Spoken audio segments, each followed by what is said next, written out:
గురుగారు ముందుగా మీకు శ్రీరామనవమి శుభాకాంక్షలు. ధన్యవాదాలు తల్లి. మీ అందరికి కూడా శ్రీరామనవమి శుభాకాంక్షలు. ఆ శ్రీరామచంద్ర ప్రభు ఆ యొక్క అయోధ్యనాథ్ శాస్త్రీపురం రామచంద్రుని అనుగ్రహము మనందరి మీద ఉండాలని చెప్పేసి మనస్ఫూర్తిగా కోరుకుంటా ఉన్నాం. గురుగారు అయితే శ్రీరామనవమి అనగానే వీళ్ళకి పెళ్ళైందని ఒకరు అంటారు, అయోధ్యకి తిరిగి వచ్చారని కొందరు అంటారు, రాముడు పుట్టినరోజు అని కొందరు అంటారు. కానీ ఇప్పటికీ జనాల క్లారిటీ లేదు అసలు ఆ రోజు ఏంటి అన్నది. సో అసలు ప్రత్యేకత ఏంటి రామనవమి? శ్రీరామనవమి ముందుగా శ్రీరామనవమి కంటే ముందు కూడా రామ అంటే ఏంటన్నటువంటి పదానికి అర్థం తెలుసుకుందామమ్మా. మనము శ్రీ అంటే లక్ష్మీ స్వరూపంగా భావిస్తాము. రామ అన్నటువంటి పదానికి అర్థం ఏంటంటే రా అన్నప్పుడు మన యొక్క నోరు తెరుచుకోబడుతుంది. అప్పుడు మనం లోపల ఉన్నటువంటి పాపాలు దోషాలు ఏవైతే ఉన్నాయో రా అనగానే బయటికి వెళ్ళటము, మా అనగానే మన యొక్క పెదాలు తాకబడతాయి. మా అనగానే బయట ఉన్నటువంటి దోషాలు బయట ఉన్నటువంటి పాపాలన్నీ కూడా లోపలికి పోకుండా ఉంటాయన్నటువంటి సందేశం కేవలం రామ అన్నటువంటి పదం లోపల మనకి వినిపిస్తా ఉంది. అటువంటి శ్రీరామనవమి యొక్క గొప్పతనం ఏమిటంటే శ్రీరామచంద్రుల వారు వసంత ఋతువులో చైత్రశుద్ధ నవమి రోజు కర్కాటక లగ్నం లోపల అభిజిత్ ముహూర్తంలో మధ్యాహ్నం వేళ జన్మించారని చెప్పేసి మన పెద్దలందరూ కూడా శాస్త్రాలు పురాణాలు కూడా చెబుతా ఉన్నాయి. అదే రామచంద్రుల వారు జన్మించినటువంటి సమయం లోపలనే శ్రీరామచంద్రుల వారు వివాహం జరిగిందని చెప్పేసి రామచంద్రుల వారు అదే రోజున ఎన్నో విజయాలను సాధించారని కూడా చెప్తా ఉంటారు. ఒకే రోజు జన్మదినము ఒకే రోజు వివాహం జరిగింది కాబట్టి విశేషంగా తెలుగు ప్రాంతాల్లోనూ భారతదేశంలోనూ శ్రీరామనవమి రోజు ఒక రోజు విశేషంగా పూజలు జరపటము, అదే విధంగా సీతారాముల కళ్యాణం నిర్వహించడం అనేది కూడా చూస్తూ ఉన్నాం మనము.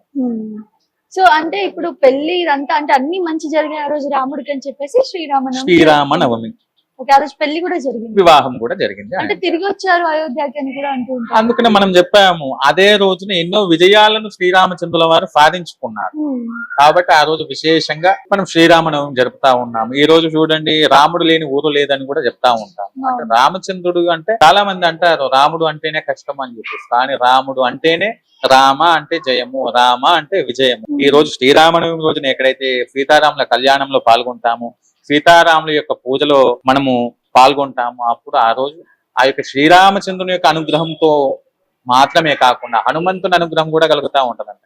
ఎందుకంటే ఎత్ర ఎత్ర రఘునాథ కీర్తనం తత్ర తత్ర కృతమస్తకాంజలిం అని చెప్పేసి హనుమాన్ చాలీసాలో మనం చెప్తా ఉన్నాం.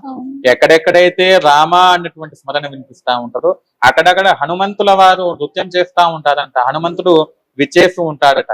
మరి రేపు మనము ఈ యొక్క శాస్త్రీపురంలో చేసుకునేటువంటి రామ కళ్యాణానికి ఆ యొక్క హనుమంతుల వారు కూడా వస్తారని చెప్పేసి భావిస్తా ఉన్నాము. ఇంకోటి ఈ రోజు పూజ విధానాలు ఎలా ఉంటాయి, ఏం చేయాలి అసలు? శ్రీరామనవమి రోజు అందరూ కూడా గ్రామాల లోపల కానివ్వండి ఆలయాల లోపల కానివ్వండి అందరూ ఉదయాన్నే లేచి ఇళ్ళను శుభ్రం పరుచుకోవటము, చక్కగా ముగ్గులు వేసుకోవటము, తలంటు స్నానాలు చేసుకుని ఆలయాలకు వెళ్ళటం, కొత్త బట్టలు ధరించడము, అలాగే విశేషంగా ఆలయం లోపల వడపప్పు పానకాన్ని ఎక్కువగా ఇస్తా ఉంటారు మనం శ్రీరామనవమి రోజు చూస్తాగా. మన యొక్క ధర్మము లోపల ఏది చేసినా కూడా దానికంటూ ఒక నియమము నిబద్ధత ఎంతో నిగూఢమైనటువంటి అర్థాలు దాగి ఉంటాయి అన్నట్టు. అట్లాగా ఈ యొక్క శ్రీరామనవమి అంటే కేవలం ఒక రోజుతో సంబంధించింది కాదమ్మా. ఈ యొక్క మాసంలో పాడ్యం నుంచి కూడా నవమి వరకు నవరాత్రులు జరుపుకుంటాము కాబట్టి 8 రోజులు నవరాత్రులు శ్రీరామచంద్రునికి నవరాత్రులు జరిపి నవమి రోజున మనము విశేషంగా కళ్యాణం జరుపుకుంటా ఉంటాము. అట్లాగా అయితే ఈ వడపప్పు పానకం అనేది కూడా చాలా కామన్. ఆ రోజు అందరూ ఒకవేళ టెంపుల్స్ కి వెళ్ళకపోయినా ఇంట్లో కూడా చేసుకొని ఆ ప్రసాదం లాగా తీసుకుంటూ ఉంటారు కదా. మరి వడపప్పు పానకం ఎందుకు ఈ రామనవమి రోజు ప్రసాదంగా తీసుకుంటారు? ఇప్పుడు మనం చూస్తే గనక ఈ యొక్క వసంత ఋతువులో వర్షాలు ప్రారంభమవుతా ఉంటాయి. ఒకవైపు వర్షాలు ప్రారంభమవుతా ఉంటాయి, ఒకవైపు ఎండలు ఉంటాయి. వసంత ఋతువు కాబట్టి అన్ని ప్రకృతి మొత్తం కూడా చిగురిస్తా ఉంటారు. ఈ రోజు మనం తీసుకునేటువంటి ఈ యొక్క వడపప్పు పానకం ఏదైతే ఉందో అది తీసుకోవటం వల్ల ఈ యొక్క ప్రకృతిలో ఉన్నటువంటి వ్యాధులు మనకు ప్రబలకుండా మనం చేసేటువంటి పూజను చూడండి. కేవలం వడపప్పు పానకం మాత్రమే కాదు, మన యొక్క ధర్మం లోపల మాతృమూర్తులు ఆలయానికి వచ్చారంటే కాళ్ళకి పసుపు రోసుకోవటము, నుదుటను సింధూరం పెట్టుకోవటము, గాజులు ధరించటము, మనం అంటే మన యొక్క ధర్మంలో ఉన్నటువంటి ప్రతిదీ కూడా సైన్స్ పరంగా కానివ్వండి శాస్త్ర పరంగా కానివ్వండి ఎంతో ఆరోగ్య సూత్రాలను దాచి ఉంచబడ్డాయి. మరి పసుపును చూస్తే యాంటీబయోటిక్ ఎటువంటి క్రిములు మన యొక్క వంటలోకి ప్రవేశించకుండా ఉంటాయి. మనం ధరించేటువంటి వస్త్రాలు కానివ్వండి, మనం ధరించేటువంటి వస్తువులు కానివ్వండి ఏ విధంగా అయితే మనకు ఆరోగ్యాన్ని చేకూరుస్తున్నాయో మనం స్వీకరించేటువంటి ప్రతి ప్రసాదముతో మొదలుకొని మనం నుదుటన ధరించేటువంటి తిలకం వరకు అన్ని కూడా మనకి ఆరోగ్యాన్ని చేకూర్చేటటువంటివి. ఓకే. సో మొత్తానికి అంటే ఈ రోజు అయితే అందరూ జరుపుకోవాలి, హిందువులు అయితే తప్పకుండా. తప్పకుండా. ఓకే ఓకే గురుగారు. మరి ఇప్పుడు మీ టెంపుల్ కి రావాలంటే ఏంటి, జనాలను ఏం కోరుతున్నారు మీరు ఈ టెంపుల్ గురించి? మనము ఈ యొక్క దేవాలయం గురించి వస్తే గనకమ్మ, చాలా మంది ప్రస్తుత సమాజంలో ఎటు వెళ్తున్నారంటే దేవాలయం అంటే చాలా గొప్పగా ఉండాలి, చాలా రంగులతో హంగులతో ఆర్భాటాలతో కిటకిటలాడాలి అని చెప్పి ఆలోచిస్తా ఉన్నారు. చాలా మంది కూడా అటువంటి దేవాలయాలకు ఎక్కువ ప్రాధాన్యతనిస్తా ఉన్నారు. కానీ మన ధర్మం, మన శాస్త్రం ఏం చెప్తా ఉందంటే, కోటి దీపాలు ఉన్న చోట ఒక దీపం వెలిగించడం కన్నా కారు చీకట్లు కలిగిన చోట ఒక దీపం వెలిగించడం ఎంతో మిన్నా అని చెప్పారు. ఎందుకంటే కోటి దీపాలలో మనం ఒక దీపం వెలిగించడం వలన అక్కడ మనం దీపం కాంతిని చూడలేము, మనం పెట్టకపోతే వచ్చే నష్టము ఏమీ లేదు.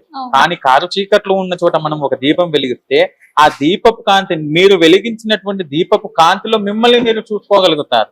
అట్లాగే అన్నీ ఉన్నటువంటి ఆలయాలకు వెళ్ళడం కంటే పూజలకు నోచుకునే ఆలయాలు ఏవైతే ఉన్నాయో, ఎక్కడైతే నిరాధారణ కలిగి ఉన్నటువంటి ఆలయాలు ఉన్నాయో అటువంటి ఆలయాల్లో వెళ్ళేసి మనం చిన్న సేవ చేసినా, స్వామి సన్నిధిలో ఒక దీపం వెలిగించినా, చిన్న పూజ చేసినా కూడా అత్యంత పుణ్య ఫలితాన్ని ఆ భగవంతుడు మనకిస్తాడు. కాబట్టి ఎన్నో రోజుల నుంచి ఈ యొక్క ఆలయం నిరాధారణ గురై ఉంది.